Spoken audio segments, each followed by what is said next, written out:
This is a lesson on inserting pictures in PowerPoint. Also, similar features available in Word and Excel, of course. So I've gone ahead and I went to Insert and Picture, and I found a picture that I wanted to insert.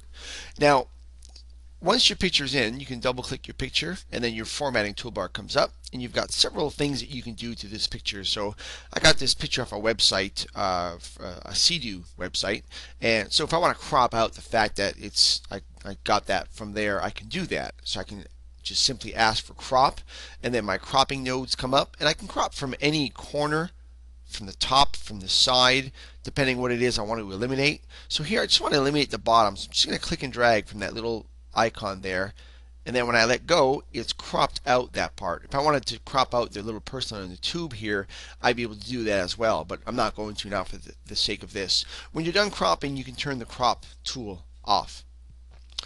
Um, you can change the size of this. You can also change the size this way.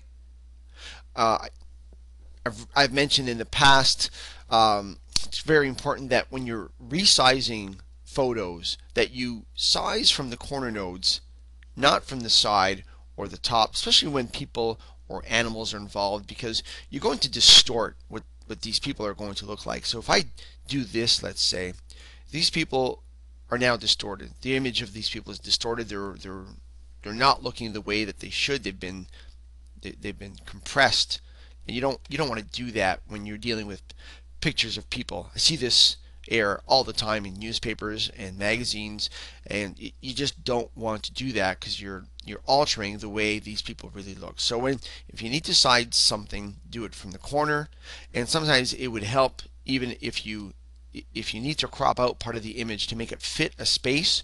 You're much better off cropping out part of the sky or part of the water if you're trying to get it to fit in a space exactly. So I haven't really prepped for that part of the lesson, but I just remembered as I'm teaching here that it's really important. So if I wanted this to fit on the slide totally and completely, my choice here would be not to stretch it this way, but to maybe crop out part of the side so that I can make this bigger. So I'm going to demonstrate here.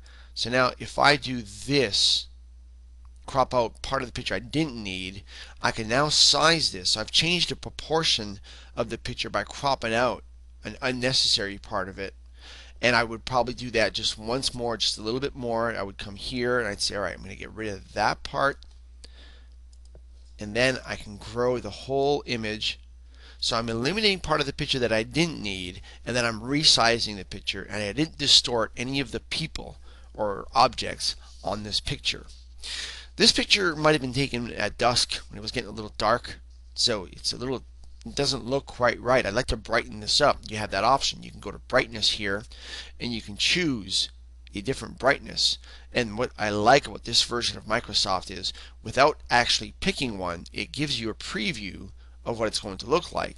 Now, if you get up too high, that just doesn't look right at all. But somewhere in the 10%, 20% range, this looks really good. Okay? So anywhere from normal to 10% I think is good. So I'm going to choose 10%. You also have the ability to change the contrast. So depending on what you're looking for, what you think looks good, what your printer might think looks good, you have options here. So if something looks too dark and you're not able to see things properly, you're able to choose different brightness and different contrasts in order to make this look the way you want it to. So you're able to size, crop, change the contrast. You've also got these neat styles to choose from. I'm just going to make it a little bit smaller to show you that we can put little frames on these things now. So again, I'm just going to rest my mouse on it, and by resting my mouse on it, it's giving me a preview. It takes a couple seconds, but it's giving me a preview of what this is going to look like. And some of them are rather neat. And there's a menu here as far as the different things you can do with a picture, allowing you to look, like you're being very creative and not really requiring a whole bunch of work on your part.